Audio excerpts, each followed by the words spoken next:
Well, hello, CSS Nation. My name is Harry Mullen, and the guy right here is. Pernell Husband. How you doing today, Pernell? I'm doing very well, Harry. How are I'm you? doing excellent, as always. Awesome. Well, we decided to go live today. We have two things we wanted to talk about, and the that we're going to be bringing up very shortly. And then we're going to open it up for discussion as far as if anybody has any topics or questions they'd like to go ahead and ask to experts in the field, then feel free to go ahead and do so. Content experts, that is. All right. And before we go ahead and get started I just wanted to remind everybody that, first of all, that you can find us on YouTube at Central Sterilization Solutions. And anytime you like one of our shows, be sure to push the like button and subscribe. And you can also listen to this show later on Apple Podcasts, Spotify, Stitcher, and many more. All right, so let's go ahead and get into today's show. Just two questions for now. The first question I have for you, Pernell, is if you work for a toxic boss, is it time to get another job? If you work for a toxic boss, is it Yeah, time to get another job? somebody who perhaps isn't the nicest person around. Mhm. So, what say you? Well, look, I'm real big on trying to communicate, and so I'm guessing if I try to communicate with this person, um, try to resolve whatever concerns I have, and if they're not responsive, then maybe it's time for me to move on because I think the kind of boss you have, is going to determine, in a lot of cases, how well you do. So, yeah, I mean, if everything was tried and it's still not working out, yeah, I would definitely move on from that situation. How about you? I come from a different point of view at times because sometimes it's like do you even recognize that you're in a toxic relationship? Mm. Because you start doubting yourself, and it's like, well, is it me? Is it them? And stuff. So, you know, I sometimes I ask myself, well, what is toxic and stuff like that, and it's taken me many years to kind of start to identify Mhm. when finding out that I'm actually in a toxic relationship with my boss. And All right. I remember one time that I had a job down in San Diego. I won't name the name of the hospital, but Come the on, you could initials. tell us. You could tell us. Come I was on. going to just say that the initials were. So, Okay. so anyway, and the good thing is, I know that my boss that I had then the director I reported to is no longer there, so no big deal. But things were going great for the first 7 months. It looked like I had a great relationship going on with the staff, with the OR management, with the perioperative director who I reported to, and then unfortunately. Uh, there was a situation where one of the staff members in sterile processing used the wrong product to flush an instrument, and they used instrument milk instead of using sterile water or water itself. And so they sterilized it, and it ended up congealing inside the lumen. And so when it got used on a patient, it came out and it dissolved right away. Luckily, instrument milk is designed so it's not, toxic to a patient, but still, at first, they thought it was bioburden.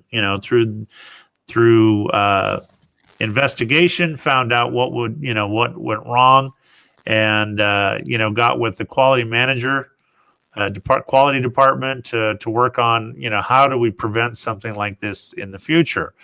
And I mean, it worked really super hard, but I started noticing that the tone from the operating room, the fact that whatchamacallit, their attitude started to change. And lo and behold, even though we had a person from the what was it, from the board of directors, Pernell, are you okay?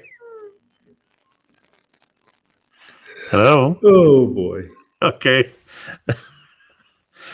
Why are you off screen? I see this now, folks. This is a toxic relationship right here. Here we Yeah. go. Trying to get it working. Trying to get it Okay. working.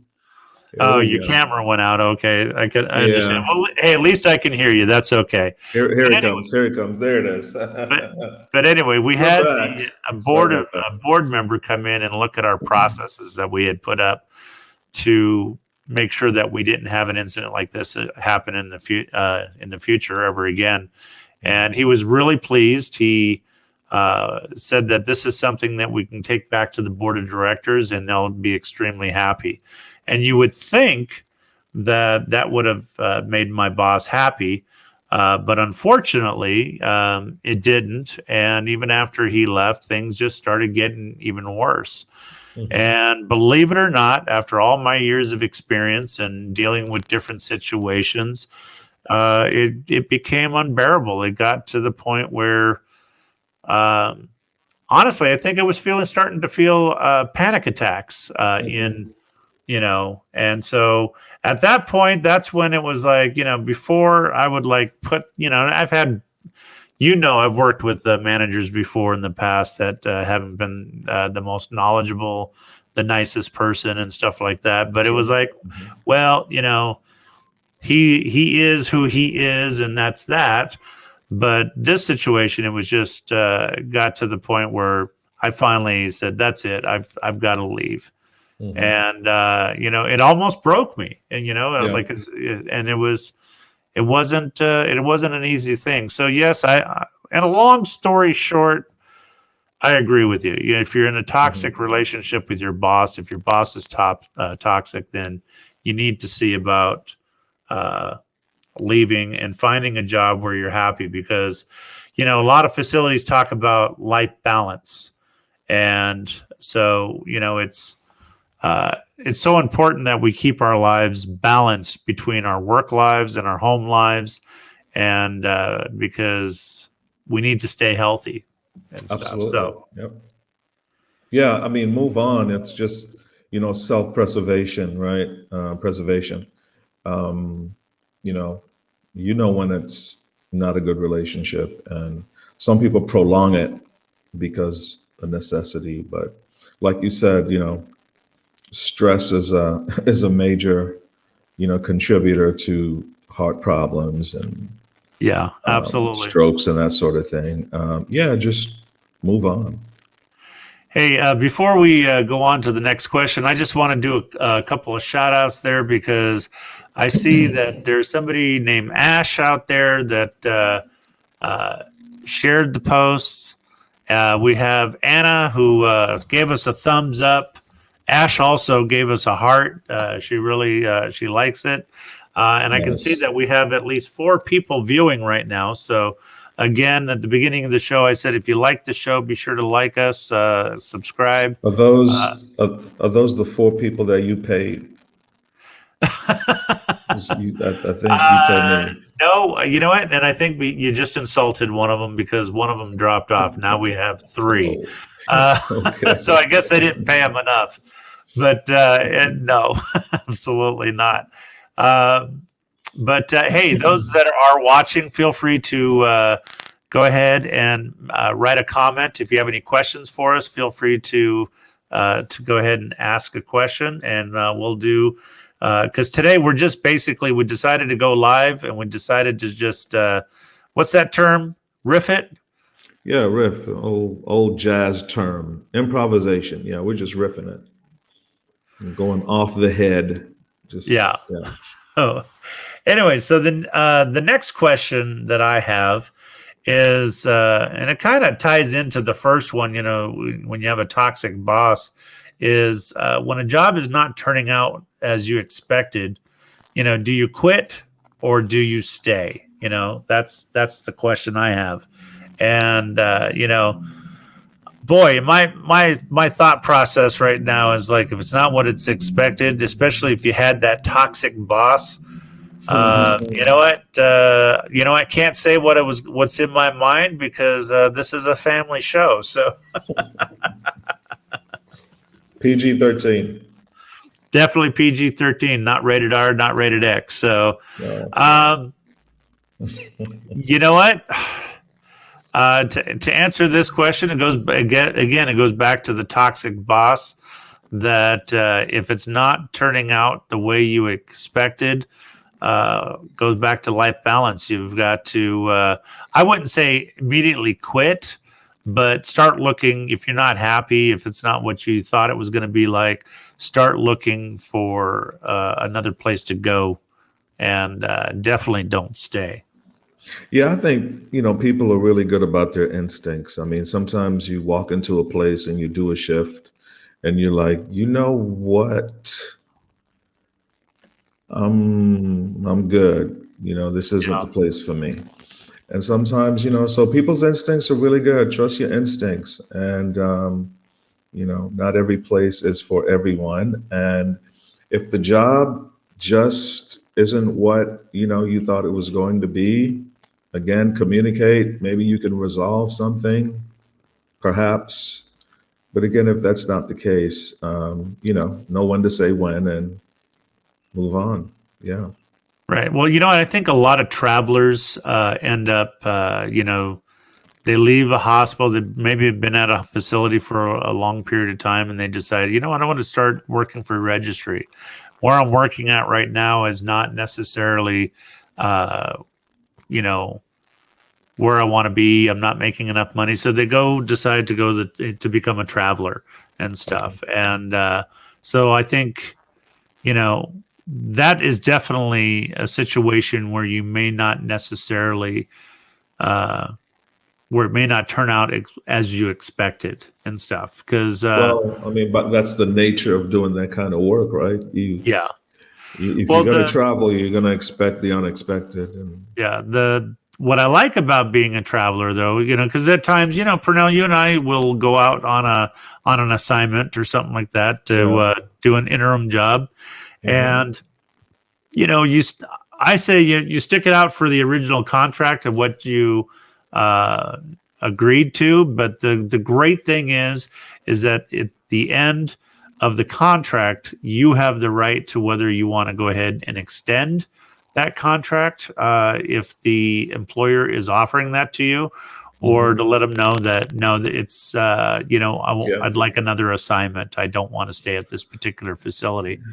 And a lot of people like that control. You have control of your destiny. You Yeah. go in and you do that initial contract. And I've known, like you, travelers that, I've worked with, that were with the hospital for, you know, 2, 3 years. I mean, you find a niche sometimes and, you do your thing, you do your job well, and people want to have you around. I mean, I've worked with really good travelers who, you know, Right. I've tried to hold on to. Yeah. Yeah, exactly. Hey, quick shout out to Lindsay Brown. She gave us one of the people that gave us a heart. We're up to 6. Okay, now that's looking like the 6 people that I paid. That's more like it, because it was like before it was 4, and it was like I don't know. I paid more than 4 people to sign on to the show. So again, in the We're getting our if money's it's worth. working, you should be able to make a comment, and we should be able to see it in our studios here, hopefully. So, Yeah. uh, anyways, I'm liking the fact that we do have people that are definitely are showing up. It fluctuates here and there, the numbers and stuff. So, Yeah, absolutely. So, how has the COVID situation affected the sterile processing world? What kind of changes have happened to sterile processing during this period of time? Are those changes here to stay? How do people feel about, all of that? Well, that's a good Good. question to put out there for people. How has COVID affected you in this job? You know what? Real quick, it's not going to take very long, but let's go ahead and hear from our education specialist. All right. The job market right now is, I feel, much better than it was even when I went in. As the result of the COVID pandemic that we've had, our profession has been even under more spotlight and given even more of an opportunity. We're infection control, we're infection preventionists, and breaking the chain of infection and destroying viruses is our job, and it's what we're trained to do as professionals. That field is going to keep growing and growing. The sterile processing field is a great way to come into the hospital setting. Again, you're coming right into the operating room.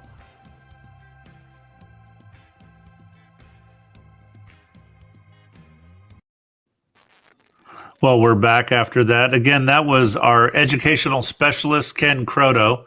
Awesome guy. Highly intelligent. One of the very few techs that I've never known that went brand new into the field, just took on the responsibility of learning what he needed to learn, and within 18 months was promoted from a technician to a supervisor at his facility. And he, once he became a supervisor, he was just tearing it up, holding everybody accountable. His team loved him for it, for holding them accountable. And I think the OR got an awakening, so to speak, with him getting that position. And he did a lot of good changes, while he was there and stuff. But you know what? I just didn't like the fact that he was working for us part time and for the hospital full time, and so we had to pull that trigger, and I had to get him out of there to become our full time educational specialist for Central Sterilization Solutions. He's awesome. So, anyways, going back to that question that you asked, Pernell, and that Ken had talked a little bit about in that little preview that we just showed. You know what? I'm really shocked at a lot of the practices that have been going on since COVID hit. A lot of things that I don't understand that happened, and why. The shortages on, let's say, the N95 masks. Mm-hmm. Even today, we have shortages. There's the blue wrap shortage. Mm-hmm. And it's like, why is there a shortage when actually, if anything, surgeries went down, mm-hmm. The caseload went down, and if these manufacturers just kept on with their normal practices of manufacturing their products, there should have been an abundance of supplies available. Now, the N95 mask, I definitely understood some of the shortages there.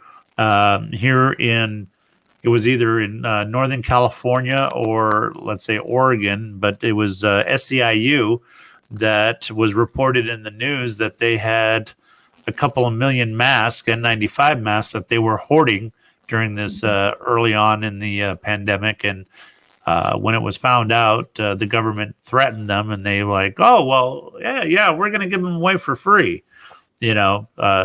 Well, of course, because the government was going to fine them heavily for it. But the practice after, because of the shortage, of going in and sterilizing them, using hydrogen peroxide gas, plasma to sterilize them. And I didn't understand that, because it's like, well, where's the efficacy, of that, doing that. So, that is definitely the question that I ask is, what was the scientific proof that you could effectively clean the product and then sterilize. And then what studies showed that the hydrogen peroxide was totally out of the mask prior to it going back onto somebody's face and potentially breathing in chemicals and stuff. So, Yeah, I think, this unprecedented COVID situation really impacted, everybody so, so seriously. Our supply chain, you know, not only the manufacturing, because then, the manufacturers that were making drapes or whatever had to turn and focus a lot of their energies towards making other things, that were more priority. I just think it threw the whole system for, a loop. And I think in a lot of cases, we just, weren't adequately prepared.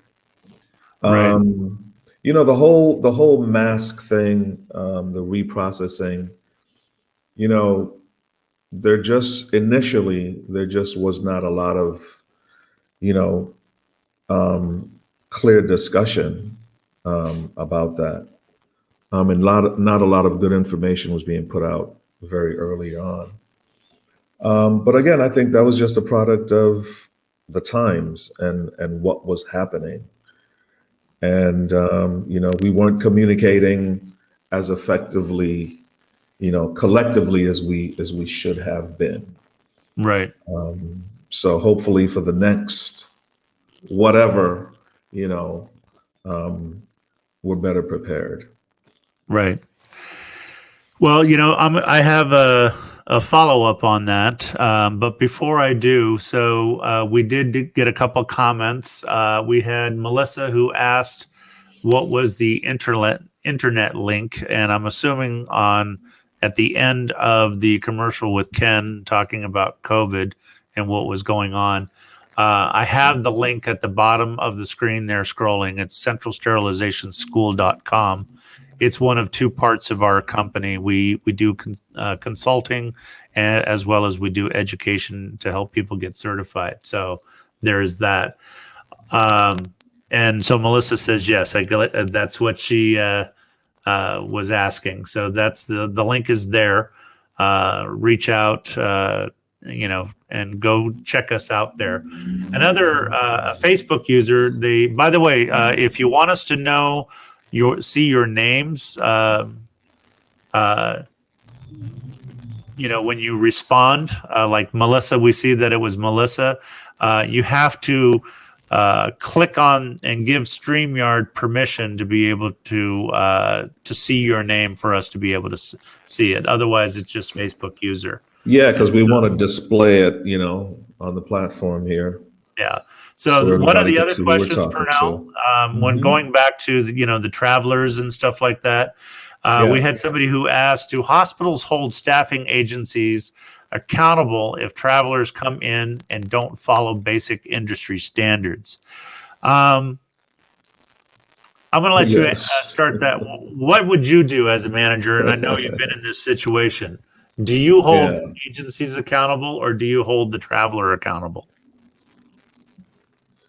Well, first of all, hospitals are going to require competencies on anyone who comes in as a traveler. So first off, we want to see what, this person is capable of doing. And everyone that comes into that department, we have to assume is a professional and, in every aspect of that. So in dealing with people and in doing your work. And that would entail, following the best practices, that are widely used in still processing. And if there are people who are not living up to that, then there's processes that we can use to hold them and or their organization accountable in some way. I mean, we don't get into the legalities of all of that. That's not our world. But the hospital does have its processes for those kinds of situations Right. And to well, hold I people can tell you, accountable.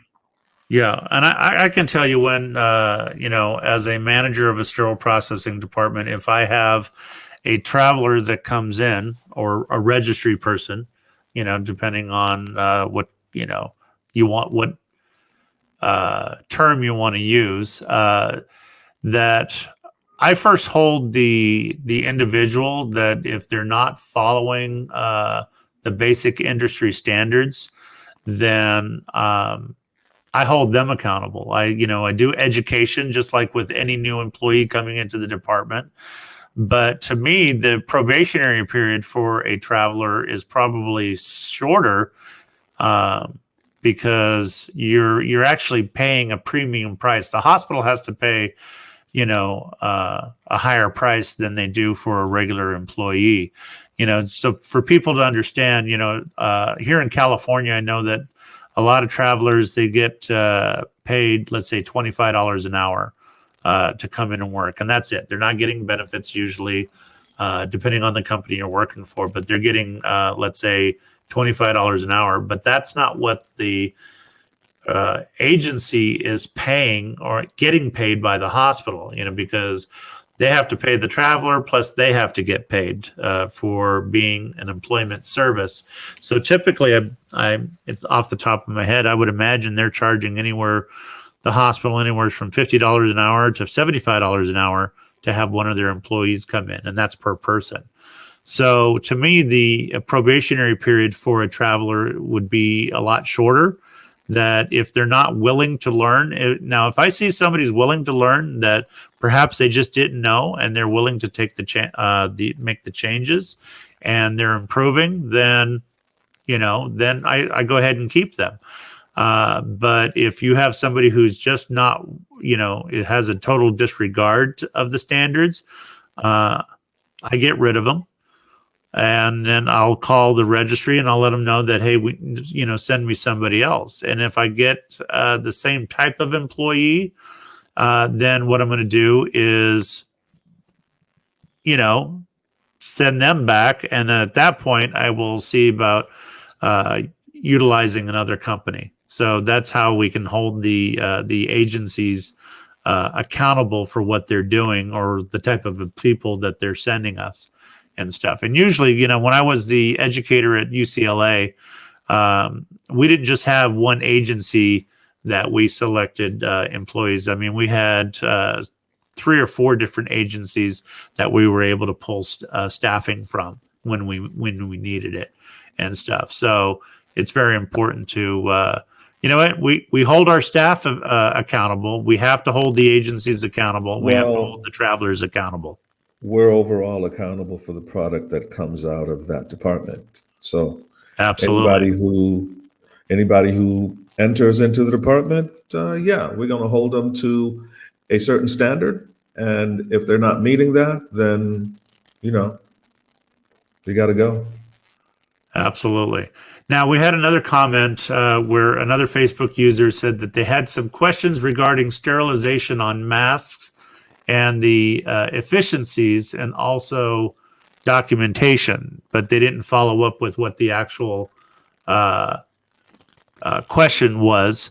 And so if you're still watching, please feel free to go ahead and put your question in. And hold on a second. I'm being paged by my daughter because she's telling me that they're going for food. And I'm going to tell her that I'm good. Just a simple no. I don't need any food. So, well, I mean, we can, again, sterilization of masks. We brought it up because that was one of the shortages, for PPEs, and so hospitals did what they had to do in order to try to mitigate the circumstances.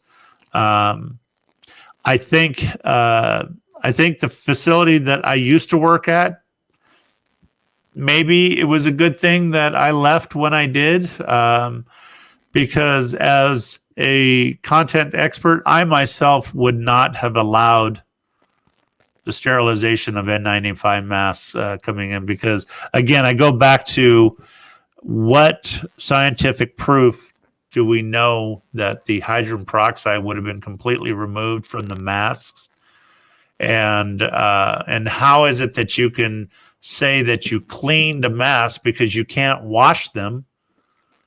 You know, it's it's unheard of. I mean, I get speechless and stuff when it comes to that. So documentation, we document. That is our job. It's one of our primary jobs.